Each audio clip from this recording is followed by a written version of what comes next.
যতই হোক স্কোয়াডে একজন দুর্বল প্লেয়ার নিয়ে অন্তত সেই আমলে গ্লোবালে টপ অন ধরা যেত না। তাই তারা গ্র্যান্ড মাস্টার তো ঠিক উঠতে পেরেছিল, কিন্তু গ্লোবালে টপ ধরতে পারেনি। এটা তাদের সবার মনে একটা ক্ষোভ তৈরি করে। তাই তাদের স্কোয়াডে বাইরের যে দুইটা টিমমেট ছিল তারা 2 নম্বর ভাইটিকে বাদ দিয়ে দিতে বলে স্কোয়াড থেকে। 1 নম্বর ভাইটা কেন জানি না ওই দিন 2 নম্বর ভাইটার পক্ষ নিয়ে বলেছিল, না আমি যদি গ্লোবালে উঠি তাহলে এই 2 নম্বর ভাইটাকে নিয়েই উঠবো, তাছাড়া আমি গ্লোবালে যেতে চাই না। আর এটার জন্য তখন তাদের স্কোয়াডটাও ভেঙে যায়। তবে একটা জিনিস কিন্তু মজবুত হয়েছিল, সেটা হচ্ছে এই দুইজনের বন্ধুত্ব। আর এবার তারা চিন্তা করে গ্লোবাল পুশ না, এবার তাদের নতুন কিছু করতে হবে।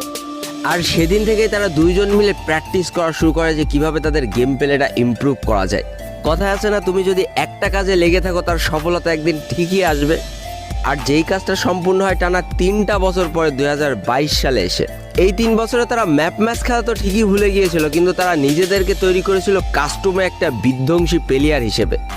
তারপরে তারা যখন দেখলো আস্তে আস্তে মোটামুটি সবাইকে তারা হারিয়ে দিতে পারছে, তখন তারা যে একটা ইউটিউব চ্যানেল ক্রিয়েট করে। আর ঠিক তাদের কপালটা খুলে যায় 2022 সালে মাঝামাঝি অবস্থান থেকে, কারণ ওই টাইমে কাস্টম খেলার ক্রেজটা ছিল সব থেকে বেশি ফ্রি ফায়ারের ভিতরে। অর্থাৎ 4 ভার্সেস 4, 1 ভার্সেস 1 এইগুলোর চাহিদা ছিল সেই সময় সব থেকে বেশি, আর তারা নিজেদেরকে তার জন্যই তৈরি করেছিল। তবে একটা কথা বলে রাখা ভালো, সবার কপাল আমার মতো ভালো নাও হইতে পারে যে 1 টাকা খরচ না করে ইউটিউবার হয়ে গেলাম।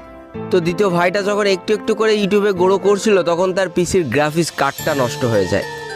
আর ভাই দ্বিতীয় ভাইটার বাসার লোক গেম প্লেটাকে খুব বেশি সাপোর্ট করতো না, তাই নতুন একটা গ্রাফিক্স কার্ড চাওয়ার ক্ষমতা তার ছিল না।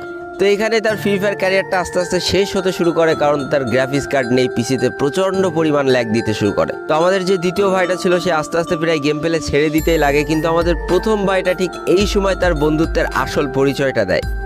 অর্থাৎ তার কাছে কিছু টাকা জমানো ছিল এবং তার সব থেকে শখের একটা ফোন ছিল আইফোন XR, এবং সেটাও সে বিক্রি করে দিয়ে অনেকগুলো টাকা এক জায়গায় করে তার বন্ধুকে একটা গ্রাফিক্স কার্ড কিনে দেয়।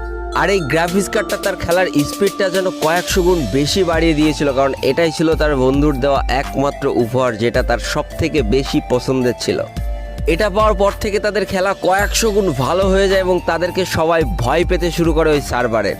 এরপর তারা একের পর এক স্কোয়াডকে হারাতে থাকে। যত ভালো ভালো স্কোয়াড ছিল তাদেরকে 4 ভার্সেস 4, 2 ভার্সেস 2, 1 ভার্সেস 1 পুরো ভেঙে দিতে থাকে, এবং তাদের সমান সমান যত সাবস্ক্রাইবার, অর্থাৎ তাদের প্রায় 1 লাখ সাবস্ক্রাইবার হয়েছিল, তো ওই সাবস্ক্রাইবার যারা ইউটিউবার ছিল তাদেরকে হারাতে শুরু করে।